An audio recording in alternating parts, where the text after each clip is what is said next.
I got a job at the age of 15 and my mom let me keep all that money. There wasn't any like go save it. I don't even think I opened a bank account. I don't remember doing that.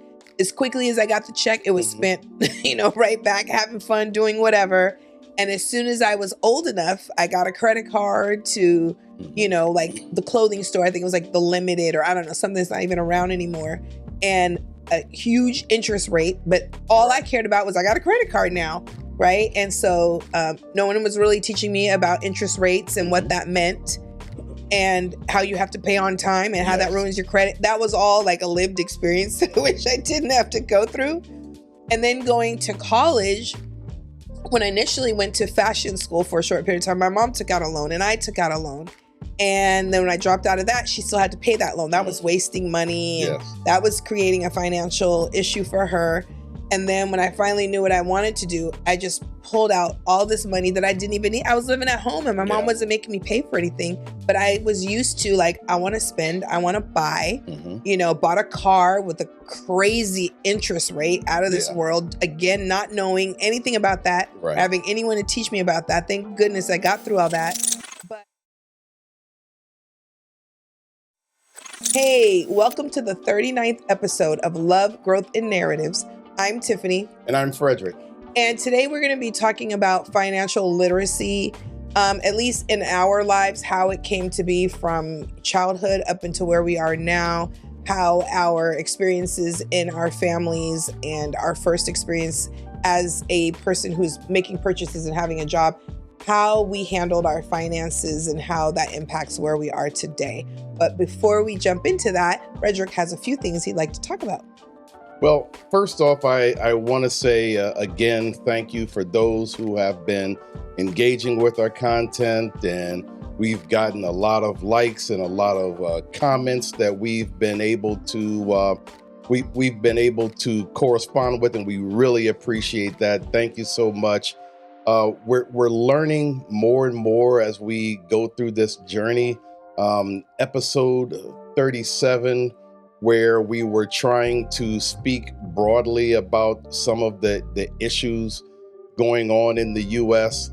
And because we spoke some terms that unfortunately the YouTube algorithm didn't like, I wouldn't want to say shadow banned, but it didn't allow it to organically get out there to the public. And so I went back and forth with the folks in customer service, and unfortunately I have been unsuccessful in getting the ban or the lack of promotion to be rescinded. And so I would ask for folks that haven't seen it to check out episode 37, and as we learn and as we grow, we'll figure out the words and phrases and themes that the algorithm does not like, and we'll do a better job of avoiding those. That's right. Yeah. So without further ado, let's get into it. Thank you. So a very important topic, financial literacy. Yes. The way this episode came about is I was talking to a good friend of mine, Medea, and I was saying to her, how is it that some people seem to just know how to make money and have their money make money for them? You see certain groups of people just flourishing financially. Now, keeping aside the idea that maybe, some people got a lot of money from their parents, or that some people are just charging their credit cards and maxing them out. We're not talking about that group, but the people who genuinely seem to know which kind of jobs to go into, once you make the money, what to do with it, how to balance it out, and just have your money make money for you. And so we started talking about, financial literacy in schools and how, of course, it's lacking. It's not there. I think we all know there's a need for it. However, with the state of education, we don't feel like there's time or resources to do that work unless the teacher takes it upon themselves to do that work. And a lot of times people have the idea that it needs to happen in high school when really we learn about money and finances much younger, from the beginning. Absolutely. Right? With who? Our first teachers, our family, our parents. Yeah. So I wanted to kind of get into where I was like as a child with money, growing up as the product of a single mother my mom did her best to manage money. And of course, she got her ideas from her parents. Right. So I'm going to start there too, because I also witnessed what my grandparents did. My grandmother was a stay-at-home mom. I never knew her to work. My grandfather had a honest blue collar job. He must have worked a ton of hours because they always had the latest whatever. If the color TV came out, they had it. If the new car came out, the new camera, whatever it was, they had it. But my grandmother was very frugal and my grandfather was more of a spender. Right. So really when he got paid, all the money went to her and she kind of managed it, right. you know? To me, I just thought she was so cheap. Like if I wanted the latest, you know, whatever it is at the time, K-Swiss, Gloria Vanderbilt, no, I had to get the knockoff. I had to get the old style. Right. It was just like, oh, you know, I was frustrated. And it wasn't until after she passed that even my grandfather knew how much money she had saved because she kept a secret from all of us, from everyone, right? And that was part of her being frugal. On the other end, yeah, my grandfather, like making sure we had, like, if he could, sneaking around my grandmother, the latest cereal or whatever it was, like just splurging a little bit. And then when we moved to California, my mom and I, you know, my mom's on her own and her parents would help her here and there, but she was doing the best that she can. My mom had the idea that she wanted to provide for me things that, you know, she didn't want me to go without things that maybe she felt, even though she really didn't go without much, her parents always had like the latest things. She wanted me to have like what I wanted to have. Right. And my mom's a spender. She's a shopper. She gets what she wants. And so growing up, I just remember her mostly sacrificing things like, I'm going to pay the rent late to get you that Prince lace shirt you wanted. Like, I mean, she made those sacrifices. I mean, I do remember a time we're struggling. I remember a very short period of time that my mom was on welfare. It was like 3 months, you know. I remember not, you know, eating Wonder Bread and like dipping it in Kool-Aid for dinner, you know, when I was very young. So I do remember those moments where she literally could not make ends meet. It was very difficult. And so we struggled, but it was never to the point we didn't have like the very basics, like a roof over our head if we were staying with someone or whatever. Right. But basically what I learned from my mom is that buy what you want to buy, get what you want to get. The money is going to come back. Right. And there wasn't a whole lot of talk about saving or your credit or investing. My mom never bought property. She's lived at the same apartment building for like 40 years and the rent's low and all that is lower than my mortgage. But, you know, there wasn't any talk about that. She had a great job, a great retirement, great benefits that, you know, health benefits for life, all of that. She landed all of that. Right. But we really didn't talk about how to manage money. Right. So I kind of just saw like, get what you want to get and enjoy it. And somehow the funds worry about later. Worry about later. And so like when her parents kind of helped out when she needed something, a refrigerator, my mom kind of did the same for me and helped me out with things that I wanted. I'm not even talking about as adulthood, but as a child, like I wanted the latest, whatever it was. Yeah. Or she was supporting all the different careers I wanted to do, whether it was photography or modeling or on and on and on. She always was there to do that. I don't know if that was always the best thing. I mean, as an adult, I feel like that was an investment in me. Yeah. Financially, maybe it wasn't the best. What about your childhood and money? My childhood was the essence of opposites attracting. Okay. Because my parents were and probably are still to this day about as opposite as you can get, especially when it comes to finances, because my father grew up extremely poor. And when he got money, he really needed to spend it. He really wanted to get things with the money that he had. My mother didn't grow up with a lot of money, but she, you know, my grandfather was very frugal. And so she was also very frugal and into spending and being afraid to spend money because you may need it later. And what I saw was the trade-offs of either way, because it's easy to say, well, there's something wrong with the person who spends a lot of money because then you don't have anything left. But what I can say is because my father, and he made pretty good money, but like, especially like when he would get bonus checks, my father was in sales. So when he would get these bonus checks, oh man, it would just burn a hole in his pocket. Hmm. But what he did was he would spend a lot of money on trips for us, on experiences. We ate exotic foods that we would never have eaten. We went places that we would never have gone. And so a lot of it was about experiences. When Hmm. I wanted to play sports, my father made sure that I was able to do these things. And my mother wasn't always happy with it, and it was like, no, this is what we're going to do. And so it was good because I had those experiences. But of course the downside was we spent, a lot of time, with no phone. Sometimes there were times where there was no electricity, times where, wasn't a whole lot of food in the house. And yeah, and my mother would be very angry because my mother is more frugal. Now, if you look at it on the other side of things, where my mother would prefer, of course, to save money, and she was very good with that. And a lot of times she would, when she was able to, she would kind of sneak away some of my father's money. Hmm. And she worked as well. And so when she would work, she would try to hide that money away so that when my father would inevitably spend it all, that we would have something. Hmm. But the experiences that we had with my mother, we did have experiences, but a lot of our experiences were different. There were things that we would make, Hmm. we were with Right. crafts, Right. Which is good. at Christmas, we made our own ornaments, and all of that stuff is great. And Yeah. I do think that all of that stuff is awesome. What I'm saying is that there's value to both. Right. I'm not trying to make it seem like one is bad and one is good. Hmm. What I'm saying is that there's trade-offs to both. Right. I'm saying that being overly frugal, you can lose out on experiences. Hmm. And of course, being what we used to call a spendthrift, You can lose out on yeah, experiences. yeah, yeah, you can lose out on having a place to live.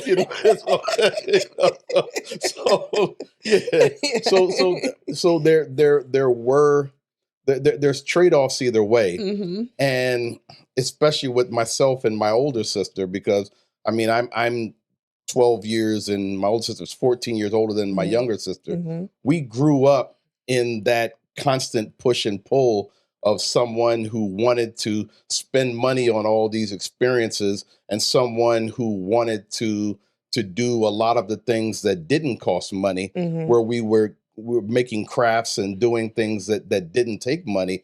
And so it was great because we had experiences, some that didn't cost money and Hmm. some that did. Right. But but getting those lessons, I'm not sure how much we actually got from that, Mm. because inevitably as a child you end up favoring one parent over the other Hmm. based on a lot of that. And I think I favored my father Yeah. on a lot of that, Yeah. because I was like, yeah, dad, spend the money. so Right. the time my father, I remember when the Toyota minivan first came out, and this was Hmm. like back in the probably mid 80s. Uh-huh. And my father, he just came home with it one night, and we all went out there. We were all excited, and we were all looking around. And my mother had this look on her face. I mean, there were lasers like guided missiles coming out of her eyes. And I'm not sure where my father slept that night, but but it was just, seeing, being able to see both sides of it was interesting. But yeah, I'm not sure if I really got the lessons until I got older. Well, that's That interesting between both of us. Like I saw, my grandparents had a Mhm, situation where there was one income and mhm, one person staying home.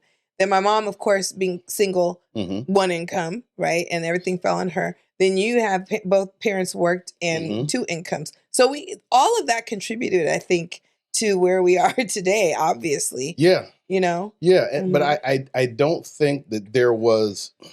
really the lessons being taught Right. in terms Not of directly. right. Mm-hmm. Yeah, it was really trying to catch lessons instead of Yes. actually trying to figure out how money works. Because, the reason why I preferred my father's way is because at that age, I didn't know how money worked. Mm-hmm. Mm-hmm. And so here you go up into your teen years, and then all of a sudden, I remember in high school, I took my first, you know, finance course, and that's where I learned how to write a check and all that kind of stuff. Mm-hmm. And I think in high school, it's just really too late Oh yeah. because in elementary school and up to middle school, you're constantly looking at how your parents interact with money, Right.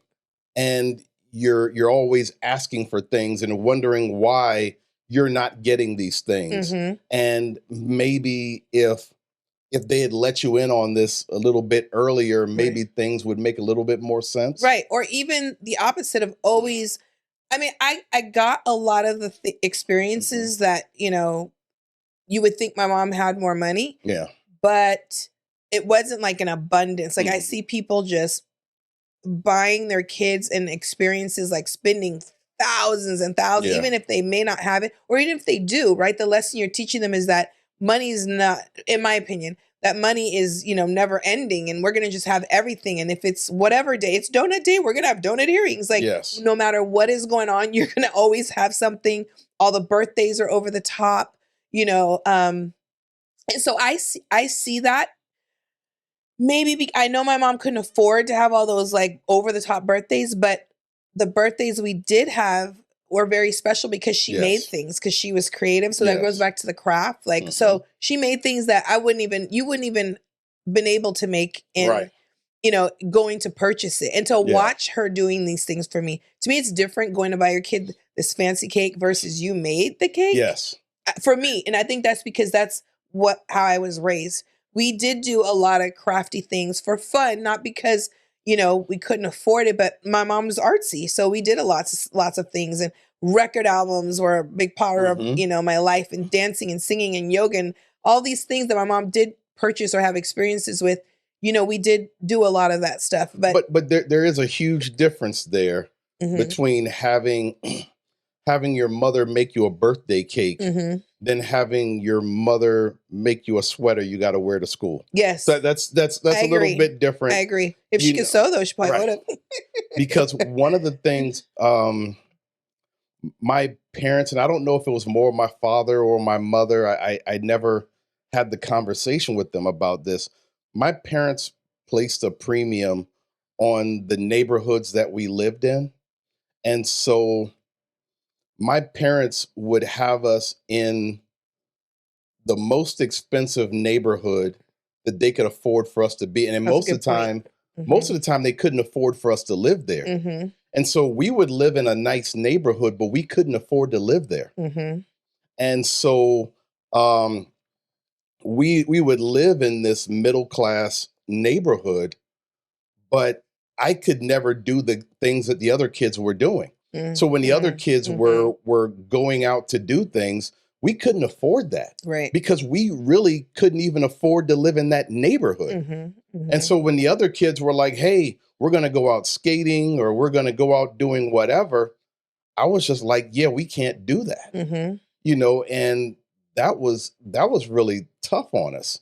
I bet. Because we didn't have the money, and we had thought, well, maybe had we been in a neighborhood that we could have better afforded, maybe we could have done some more of those things. But I also realize now, being a parent and really trying to do the best you can, that, yeah, you're not always going to make those great decisions.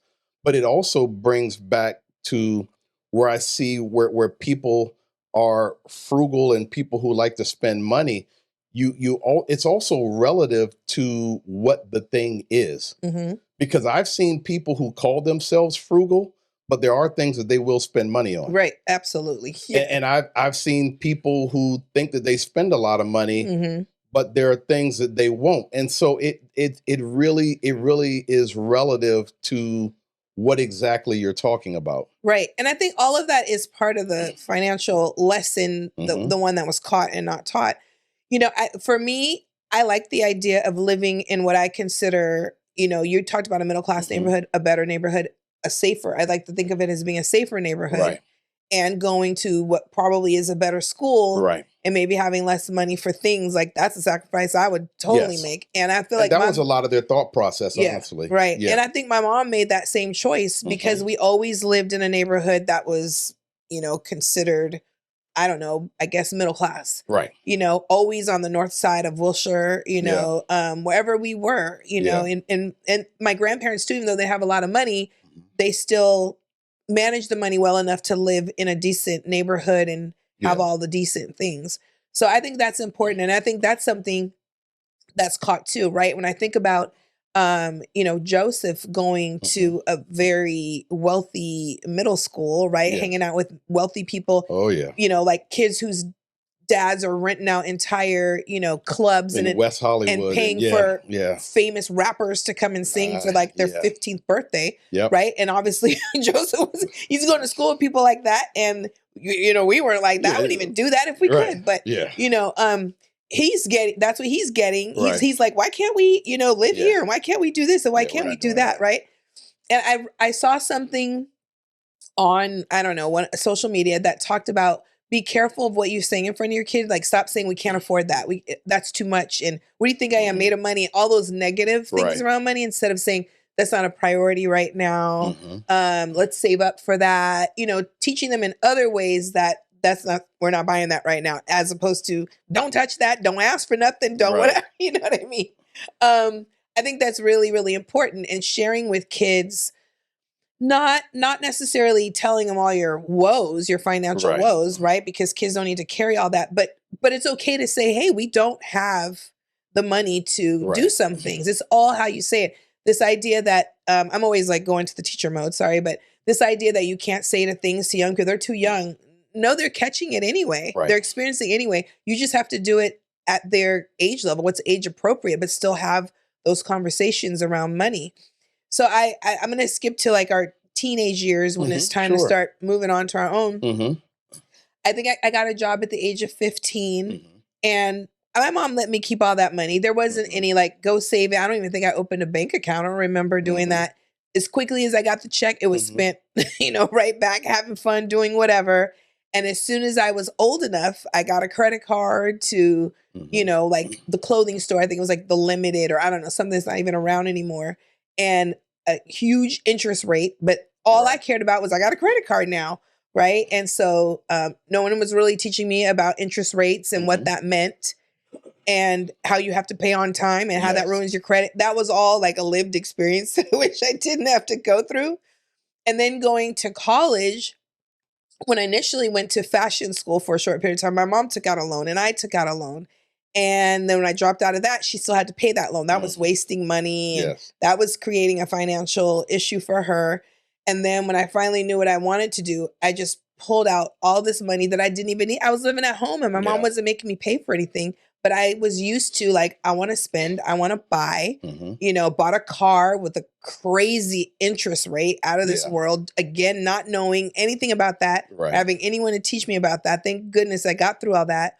But having a situation where your parent didn't really plan financially, right? Because some people, their parents, and I hear it now, like they keep working or they work extra hours to pay for their kids to go to school, to finish college. And the cost of it today is unbelievable. It's unreal. Right?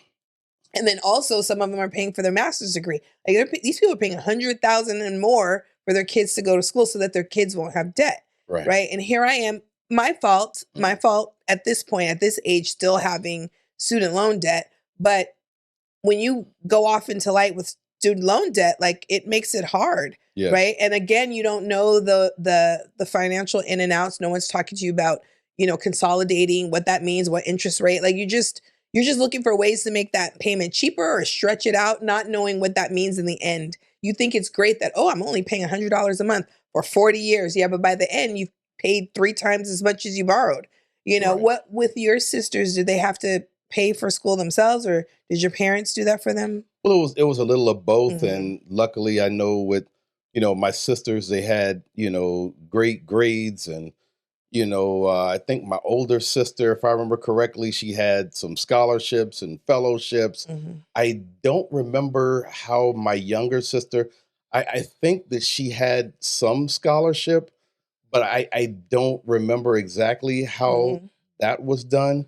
I know for me, I didn't get my first bank account until I was in the Army, Mm-hmm. actually, when I got my first bank account Mm-hmm. because, I started working at 11. I had a paper route. Wow. Yeah, I had a paper route.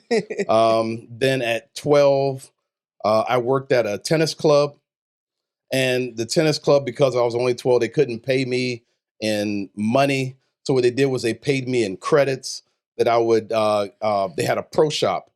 And in the pro shop, they had a lot of the latest gear. Mm-hmm. So I would spend the credits on clothing. Oh, wow. And so I had clothes. Yeah. And then as I got, closer to like, 14, Mm-hmm. then I was actually working at, McDonald's or whatever, because back then you could actually have a job Mm-hmm. at 14, Right. even though technically you weren't supposed to, but they'd Yeah. still do it. Yeah. And back then, all through high school, you would work and your paycheck, you would go to the local liquor store and cash your paycheck there.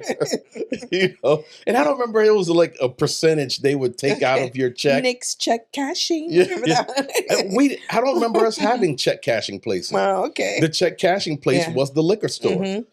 I don't even And remember what I yeah, did. so now. the I liquor think I had Bank of America. so the or liquor something. store would have this little corner area Mm-hmm. where you would go over there, and like on Fridays, people would line up with their paychecks, Mm-hmm. and you would go over there and you would sign over your check, and Uh-huh. and they would take their little percentage out and give you cash, and you would just walk around with cash. Right. And so I didn't get my first bank account until I was in the Army. And then in the Army, I didn't know anything about money. And as the years progressed of being in the Army, I started to get credit, Mm-hmm. not because I had earned it, but because I was in the Army. All of a sudden, I'm starting to get credit. Right. And of course, I went a little crazy with it. Mm-hmm. And then I bought a car, and what they would do was on post, these used car dealerships, they would finance you based on your LES, and in the military, it's your leave and earning statement. So it's basically your pay stub. Mm-hmm. So you would go in there with your pay stub. They would look at what your rank is, how many years in service, and based on that calculation, they'd say, okay, you can afford this kind of car. Mm-hmm. And then you would go out on the lot and you would say, okay, well, within that, there's the car that I want. Right. And I bought myself a little Volkswagen Jetta. Yeah. And and I was with it was a credit union at the time. I think it was Fort Knox. And what they would do was, it was an allotment where they would take out my car payment every, twice a month. Right. It would just come right out of my paycheck every, twice a month. And that was it. But everything else was just a mess because I didn't know what the heck I was doing. Right. And I screwed it all up, and but as I got older, I had to start to figure it out. But it was a tough road. Yeah. I feel like for me, yes, there was a lot of messing up the credit and high interest rates and all of that. When I never rented, right? So I moved straight out from home to buying. And at the time, there was a teacher program that helped with the down payment, closing costs, everything. I don't think I came out the pocket like one dime. Of course, the place was very cheap back then. Nothing like now. We got to put down hundreds of thousands of dollars. And that's probably my very first time of really like, ooh, let me take this serious. You don't want to mess with your mortgage. You want to lose your place, And when I first moved in here, I didn't make as much as a teacher, and I had a hard time paying for everything. My mom was helping. Yeah. And then eventually, as I moved up the pay scale, things reversed. Like I took on a couple of things, But I think everyone, including society and my friends and their families, had an impact on how probably I am up to this day. When I think about Now, as a married, woman, I think about my mom having to be the sole provider for everything and like managing that money so that she could take care of herself when she got older and still like take care of me. I think about my grandmother, again, living off of one salary and having to save. And, when you're with people who, my grandfather probably would have spent all the money if he could. Yeah. So she knew, and then they had 3 kids, right? And so she knew that she needed to save money. And so bringing it to myself, it's like, okay, I don't have any kids that, and this is before we met, but I'm thinking about like, I don't have any kids. I don't, as a teacher in Los Angeles, I make a decent amount at the, the district that I'm at, but it's not like I'm still in California. It's not like I'm balling, you know what I mean? I knew that I wanted to be able to do things that I wanted to do. I didn't want to like miss out on things because I'd already missed out on it as a child. Like a lot of my friends had already been around the world because their parents had money to do all of that, or just even the thought process to do it. And so I knew I wanted to do that. And my mom wanted that for me too. I mean, she took me on my first, trip internationally, but once I grew up, so I knew I wanted to continue that. And I knew that if I was going to continue that, I couldn't keep putting a bunch of money into items. Right. And I was like, I wanted to put it into experiences where I feel like my mom did a little bit of both. So I stopped buying a whole bunch of stuff, which was a big deal for me. I used to buy a lot. I mean, I still buy things, but I don't as much, nearly as much. I don't even enjoy it as much as I do like on an experience. So an experience for me would be a concert where other people are like, you're crazy spending that much money on to go see Beyonce. I'm like, no, I want that full experience. Like I am not staring at the screen the whole time, you know? And so I would do things like that. But then that meant I wouldn't spend money on other things. Like I don't buy a ton of clothes. I don't get my hair done constantly. I just recently started getting my nails done like in the last 6 months. So I would not do those things and put more money towards, experiences. But as a married person, like I feel like when you and I, we have a shared account, but we keep most of our money, I would say, separate. And for you, I don't know. I feel like for you, you would probably be okay if we all put it together. For me, I feel like, oh my God, I always got to be able to make sure I'm going to be okay no matter what happens. That because I saw my mom going through that. And her father actually told her that, I mean, I don't know any financial advice her mother ever gave, but her father always said, make sure you have your own. Don't depend on a man. And so my mom she never said those words to me, but that kind of was, that was one of those lessons that were caught. And so even in married life, I'm like, ooh, let me just make sure I have enough to take care of everything I need to take care of. Even though now we have so much more money together, I still got to make sure whatever we create, I'm always able to continue it if something were to happen to you or something were to happen to us. So there is a certain comfort in the amount of money that we have together. I guess we would be considered, I don't know if we're considered upper middle class or lower upper middle class, but it does feel like a lot, but all the expenses are also a lot. And I wonder what we're teaching Joseph. We get him things that he wants, but we do also say like, we don't have money for that. Like I think what we show him and what we say are not matching up. Well, I do try and I will admit I don't do the greatest job at this, but I do a much better job with him than I did with the older kids. When the older kids, when they were his age, it was more like, yeah, I ain't got it. Don't even ask me about it. And I realized that doesn't make sense. It doesn't teach him anything. And so with Joseph, when he does ask for things, it is kind of a, let me explain what's going on here financially. Here are the things that we're trying to accomplish here. Not to say that we do the greatest job, but I think that we're doing better.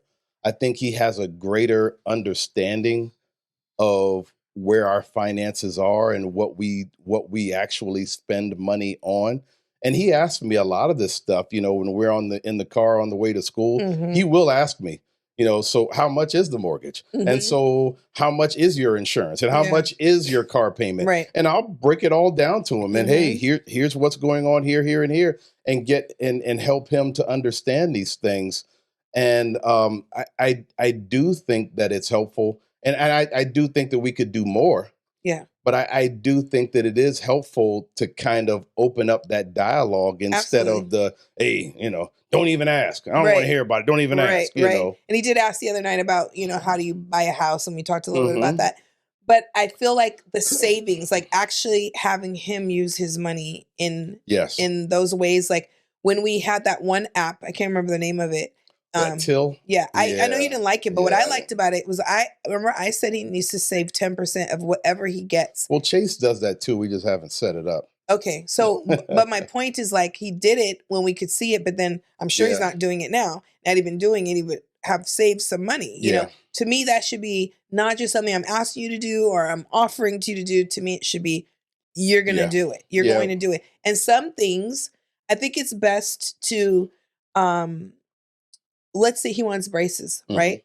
Not that we're going to make him pay for his own braces, but hey, give us $100 towards it every 3 months or something like that. Yeah. I mean, it just teaches you that discipline. It's not even we could save it. We don't even have to actually put it towards the braces. Right. But the point is having that discipline to not just buy the things you want to, but there's some things you're going to have to pay for. Yeah. It's going to feel a little ouch. You know what I mean? Yeah. You need to have that experience. I've heard of parents who have adult kids living at home or young adults or whatever. And they're like, you're going to pay me $300 for rent. Right. Right. And they just bank it for them. Right. And give it to them later. Then hand it to them as they move out. I think there's huge value in that. And then, but I think one of the lessons that we need to teach our kids really is about trade-offs, because we have, a lot of us have this binary way of looking at things where we either have to be obsessed with saving or we have to be obsessed with getting all the things that we want. Right. Yeah. And I really just, I reject both because I think that you should really, I think we have to find a way to do both. Right. Where we save, but we also have experiences. Because I'm going to tell you, and I'm sure you've known people like this who have been obsessive about saving. And then they get to a certain age and they look back and it's like, yeah, but you've never done anything. Right. You've never experienced it. You got all this money sitting around, but what have you ever done? What have you ever experienced? Right. And then of course you get on the other side of it where you've got people who spent a whole lot of money. And then at the end it's like, yeah, but what have you saved? Right. Yeah. Like, yeah. And some people rely a little bit on their parents to give them, big, amounts. But when you're dealing with like the boomers and everything, and everyone's living longer and they need that money to, take care of themselves. And expenses are outrageous. And so we've turned a little bit, right? Like we support my mom with the caregiver, so that was an expense that we didn't, I didn't plan for, you know what I mean? So now we've been talking to a couple financial people and insurance people, like what we're going to do for our future. And we found out that we don't know as much as we should know about our own financial situation, right? We think we know, like, yeah, we do. We spend this with it. But when someone starts asking you like very detailed information, you're like, not so sure. Absolutely. So I think the younger you do this, the better. I think the idea of, paying yourself first is really important. The idea of finding a percentage that, 10%, 15, 20, whatever it is that you just put away. And like you said, like making sure you're having these experiences because that's enriching you too. That's, I think that's really important. But I do wish that I knew a little bit more about investing and planning and doing things to make your money make money for you. There was a while where I was into that. I was reading Rich Dad, Poor Dad, and I was going to the seminars and all of this stuff. But I still couldn't get a hold of enough funds to really do something. And starting a business, which I think is huge. I think pushing kids to only go to college and get some job is not probably the smartest thing. But I think being an entrepreneur, which I try to do that a couple of times too. But again, not really knowing very much about finance. I just I was just the creative side and I couldn't fathom letting go of a large amount of money to get it started. I know this program at my school that I'm a part of that's after school, they were teaching the kids, like, you got to spend money to make money. And like, that was a little bit hard for them to understand, you know, as fourth and fifth graders, but that's true. I mean, it's an investment. And so like, even for us with this podcast, like we have invested quite a few things in the equipment, but we probably could and should do more. And it's kind of hard. We're like, you know what I mean? Like, you want me to drop what? What if it doesn't work? Yes. But you know, that it's worth it to put that money into you instead of somebody else's business, right? Like Louis Vuitton, like I'm gonna drop $2,000 on a purse, but I won't drop that on a camera equipment or something. That's something that could turn around and make that money and then some back. So all of that knowledge is like really important. And I think teaching kids that at a very young age. I know at my school, you know, I teach second grade. We have this reward system where the kids get $E and they can buy things with it once a month. And then they also can save it. They also kind of have to save it in order to buy some of the bigger ticket things, like, you know, a glow party at the end of the year, you know, maybe it's $300 or whatever. And it's just fake money. Initially, when we came up with this, I was trying to use that money to teach them in class. I just don't feel like I have the time as much anymore. That I know I have to just make time, but I do like it. The kids have an idea about money. They know it's fake, and sometimes they throw it around or they give it away kind of loosely. But I think having the conversations with them, while you donated this or you gifted somebody money, that could be a learning lesson. It's the language that you use around it, I think, would be really beneficial to help them learn at an early age about money, you know. But I also think there's another powerful lesson here that we all have to learn is that admitting to not only yourself but to everyone around you that we still have a lot to learn. Yeah. I still don't know what the heck I'm doing with a lot of this stuff. And so being able to reach out to people, buddy of mine, Greg from the running community, who is now going to be helping us with a lot of our financial planning and stuff like that, being able to say, I have some ideas, but I don't know exactly what I'm doing. This is not my thing. Right. You know, and being able to learn from others.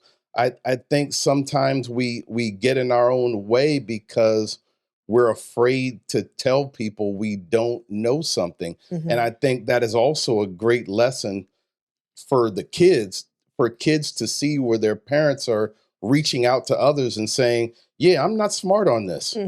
You know, I'm really not. And so this is something you do for a living. Right. Hey, can you educate me? Can you help me to be better at this? And so I think that is another powerful lesson that we need to teach our kids, is being willing to say, I don't know this stuff. And I don't like my own ignorance. And I need to figure these things out, you know, to better our family situation. Right. And I think it's also important when you do know. When you do know, to actually use that. I think it's very powerful. I'm not saying that parents should be leaving millions of dollars to their kids. If you can, you can. But to leave nothing, to not plan at all, I think is why our community is having such a huge, difficult time. You know, it is possible to do something, you know. I mean, not everyone has a lot of money to put away, but I think it's really important to put something away, you know, for your family. I really do. I think there's a lot of communities where they band together, they live together, like a lot of people in one place, they pull that money together, or they have these, I don't know why I can't think of the name of it, but I know it's different names in different cultures. But basically groups of people put money in a pot and it kind of comes back to you. And they have these cooperative programs and where they pool their money. And I mean, there's a lot of things that we can do, but we have to open up our minds to these experiences and be willing to think outside of the way we grew up and the way we're doing things right now to see. And constantly being a consumer. You know? Yes. Yeah. Absolutely. You'll spend all your money and have nothing to show with it. Show for it. Right. The idea that we can't take this stuff with us. Right. Like, and for me personally, if I ever were to become very, very wealthy, I don't think I would ever become a billionaire, because I would not hold on to that kind of money. I really wouldn't. So also just examining your idea about money and around money, and are you going to drop $200,000 on a car? I don't know. I wouldn't. I can't say that I wouldn't do that. If I were making that kind of money, I would. Yeah. I'm not gonna lie. I love cars. Mhm. I do. I don't have the fanciest car right now, but it's not as important to me right now, Right. because there are things that are more important to me. Right. But yeah, if I had hundreds of millions of dollars or billions of dollars, oh yeah, I'd have a whole lot of nice cars. Yeah, I wouldn't have billions of dollars. I feel like billionaires have stepped on a lot of people in order to be I there. would But, absolutely have some nice cars. Forget all that. You can get mad at me all you want to. I would have some nice cars and nice home. I mean, I would make sure that I'm taking care of other people. Yes. But I don't think that there's anything wrong with people enjoying the fruits of their labor. Mhm. I have no problem with that at all. No problem with that at all. Yeah. I don't either. I mean, I guess I am judgmental about people spending I'm not crazy amounts of money on cars. The car gets you from here to there. You can't drive all 5 of them at the same time. I'm not. I'm not at all. If you can afford it, and if that's something that makes you happy, then absolutely go do it. And I get that, because I'm going to drop money, to go see a good concert, or I like to travel in luxury, which I haven't done that yet, but in my mind, I know exactly how I would love to travel if I could. So yeah, we all have our thing, but I still would be responsible. I wouldn't be, walking over people that I know, can barely eat just so I can drive a Bentley or whatever. But that's me. I don't think that all people with money do that. But no, I don't that's either. Beside the point. I don't either. That's beside the point. I do think that both people, poor people and rich people, can be irresponsible with money. Yes. And so we all could learn Yes. learn from that. So anyway, we said this to say that we are going to learn more about finances. Yes. I'm thinking right now of somebody I would love to have on the show. I have to talk to her, a young person in her 30s who saved her first $100,000 and still travels and does things she wants to do. And I think it would be important to hear from someone like that, and to see, I could learn something about. In fact, I've asked her a couple questions, like, where should I put money to get the most, interest rate and the biggest interest rate and stuff like that. So I think we could all use to hear. We're not all going to become traders and all of that stuff, but if we could just be a little bit smarter and make our money work a little bit more and learn more about how to keep more of our money in our pocket to do the things we want to do. And that's all you can ask for. This goes along with all of our conversations. It's getting a little bit smarter. It's getting a little bit better. Getting out of your own way just to get a little bit better. That's right. I know that there's a lot of things I can learn about money management, about savings, about being better for retirement and stuff like that. And so I'm more than willing to learn. Agreed. And my big thing is, I don't want to spend more time working. I want my money to do that instead of me. So I'm not about like work so I can have money. That's not my jam. So I plan on. I'd rather have a little less. I plan on working the rest of my life. Yeah. But I don't want to have to work. Yeah. I love to serve others, and I want to serve others the rest of my life. But I don't want to have to work. That's the difference. Yeah. I want to work because I enjoy it. Right. Not not because I have to. Yes. So that's which means we need to do some stuff so we have some money. Absolutely. Absolutely. Okay, well, this has been a good talk, and I hope somebody benefit from it. And if nothing else, just reflect on their relationship with money and finances. And if you have kids, some conversations and some ways of being that could help foster them being more responsible adults financially, and keeping in mind that in the climate that we're in right now, we shouldn't just be blowing all of our money. So just keeping that in mind so that we can save some, even for a few years in advance here. Absolutely. Yeah. Absolutely. So anything else? Any parting thoughts? No, just pay yourself first, and the rest will hopefully fall into place. Absolutely. So for this 39th episode of Love, Growth, and Narratives, I'm Fredrick. And I'm Tiffany. Thank you so much, and we will see you next time. Thank you. Bye-bye.